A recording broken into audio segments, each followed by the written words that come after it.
Thank you very much. So this is my talk about teams under pressure.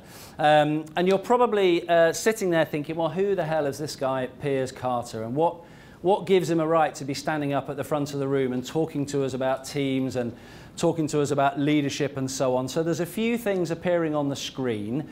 And you're looking at these things, you might think, well, he's well qualified to be standing there, but interestingly, I haven't done any of them. There's far more interesting guys out there who've done this stuff, and it ain't me, I'm afraid. This is a bit more of a better description of me, okay? So I am a very enthusiastic dad and husband to an incredibly tolerant wife. This is probably my favourite job in the world.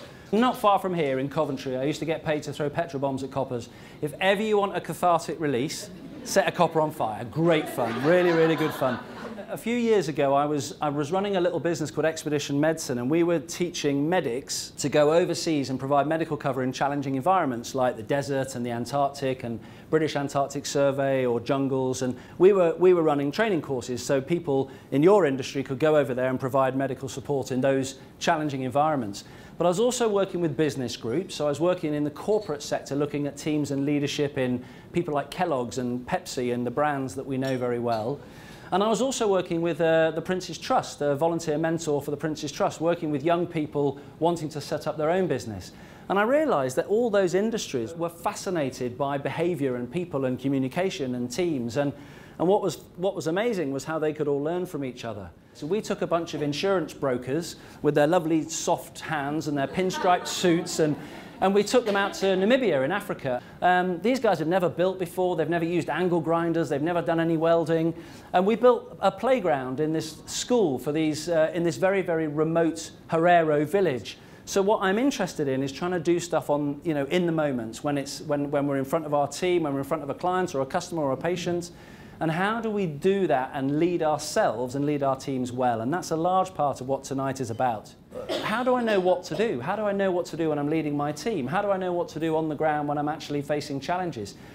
And when I spoke to Tim, your organizer here tonight, about what the challenges you guys are facing, the fact that all of your budgets are being cut, the fact that you're being asked to do more with less, the fact that you're facing pressures every single day, as everybody is in the NHS.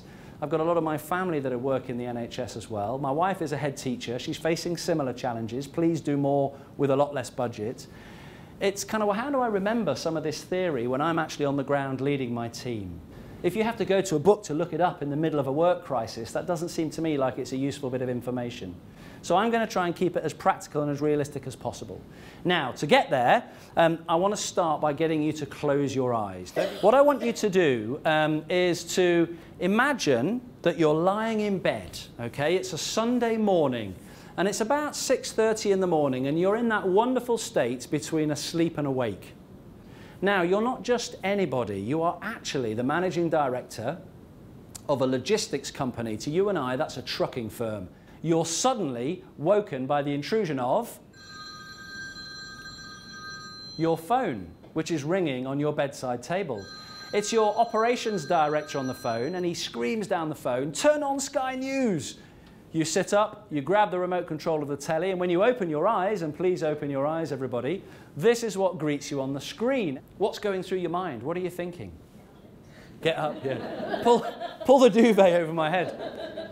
What I hope is you listen to some of that and say, well, these are just ordinary people who found themselves in challenging circumstances. These aren't kind of superhero leaders that we see on the TV.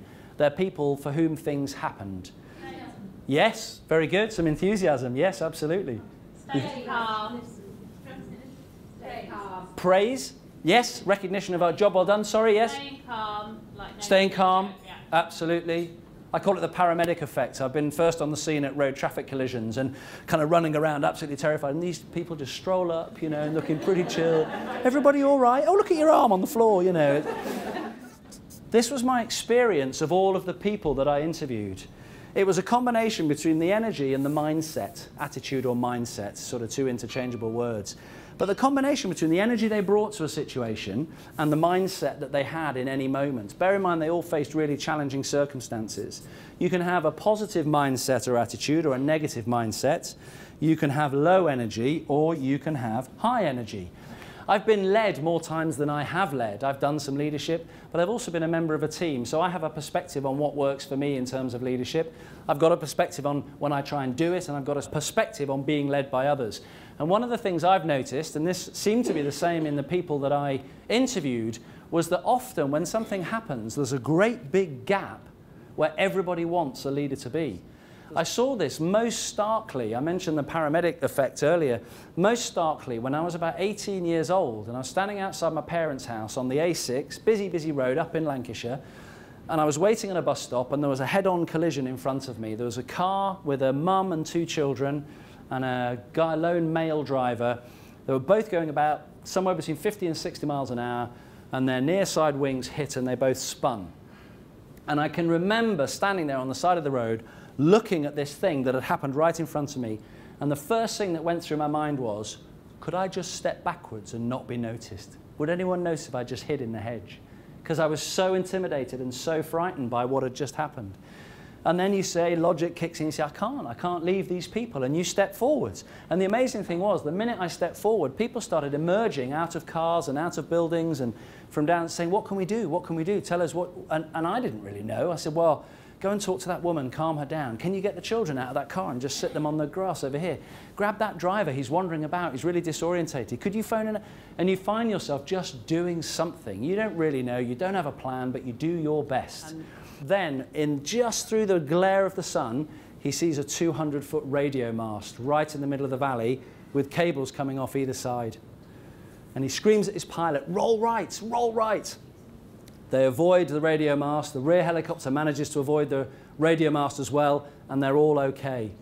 But what he said was they'd got so relaxed and they got so comfortable with each other and having so much fun that they stopped taking seriously the job they were trying to do.